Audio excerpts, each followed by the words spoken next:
This lecture 3 on conversion follows the discovery 4, where you're looking at this idea of a new measurement called a radian. The word radian comes from the word radius. So when we were looking at a circle, we know that there are 360 degrees in a full circle. When we were marking off our radians, and we had these marks across here, we saw that there was a little bit more than 3 radians in a half circle and more than 6 radians in a full circle. And we discovered that relationship when we looked at circumference equals 2 pi r. We were in a unit circle, so r was equal to 1. So my circumference, or the number of degrees to get me around the entire circle, is equal to 2 pi. So we approximated pi with 180 degrees. So we approximate pi with the number 3.14, or we use the number 180 degrees.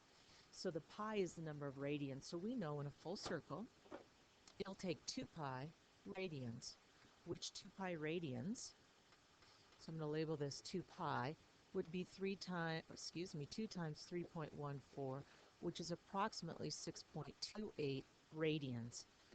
So that's how we convert from radians to degrees. And so we have this relationship.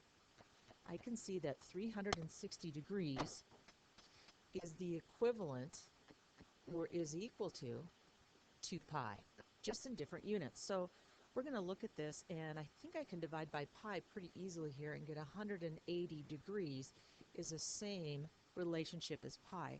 So we're going to look at this as a ratio. So it's a lot to do with dimensional analysis. We've been in chemistry. We are saying that 180 degrees over pi is the same relationship as pi over 180 degrees. They essentially get me to the same location, which would be half of a circle. So we're going to use either of these two to convert. So when we're converting 10 degrees, I'm just going to mark that on my circle. 10 degrees is right here. I can see it's definitely less than 1 radian. So if I want to figure out what portion of a radian, and it definitely looks like even less than a half of a radian, I'm going to multiply this by one of these conversion factors. 180 over pi, or pi over 180. And I have to know which one to choose. Which one will convert it to radians and get rid of the word degrees? And that would be this idea of pi over 180 degrees. And pi over 180 degrees is somewhat like multiplying by your identity element, 1. When you multiply by 1, it really doesn't change the value. But the units cancel, and I can divide by 10, and I get pi over 18. Now, if I want to find the approximate proportion of 1 radian, that is, well, I'm going to round pi. I'm going to approximate pi with a pretty easy number, not even 3.14, but just 3. So when I divide this by 3, I've got 18 divided by 3, which is 1 over 6, or a sixth of a radian. It looks like my angle up here might be even a little bit too large.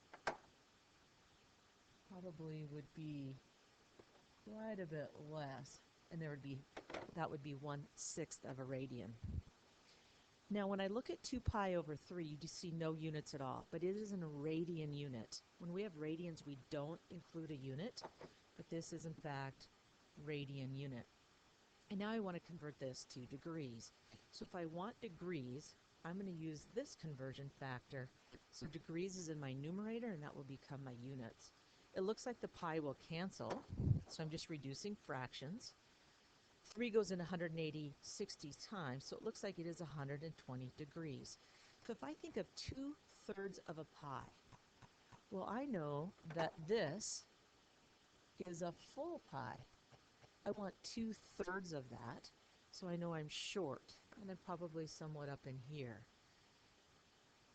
And it looks like that would be about 120 degrees. So this would be 2 pi over 3, or 2/3 of a pi. Let's go ahead and look at 1 radian. I've marked it on my circle. I did this without measurement, so it's just an approximation. I think that's 1 radian. I can tell 1 radian from even looking at my discovery that it's definitely less than 90 degrees, and it looks greater than 45. I put units on here so you'd understand that that was a radian.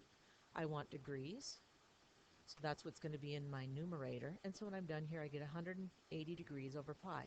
Now I'm going to approximate pi with 3. So it looks like it's about 60 degrees. And it looks like that could be about 60 degrees because if you recall, this is 90 degrees. Let's try one more. Let's try this 2 radians. So I've got it marked there. It looks fairly close to my 2 pi over 3 or my 120 degrees. Let's go ahead and multiply by the conversion. There's no way that I can cancel pi because there isn't a pi in 2 radians. So I get 360 over pi. Again, I'm going to approximate pi with 3 just to make it easy, and it is about 120 degrees. And if you check it, that's about 2 radians. It's not exactly 120 degrees, but it's fairly close. If I had looked back over here at this 2 pi over 3, and I assumed that pi was about 3, I would have had a 6 over 3, which is about 2 radians. So that's how you convert radians to degrees and degrees to radians. You have to realize which one of those yellow or green conversion factors you're going to need to use.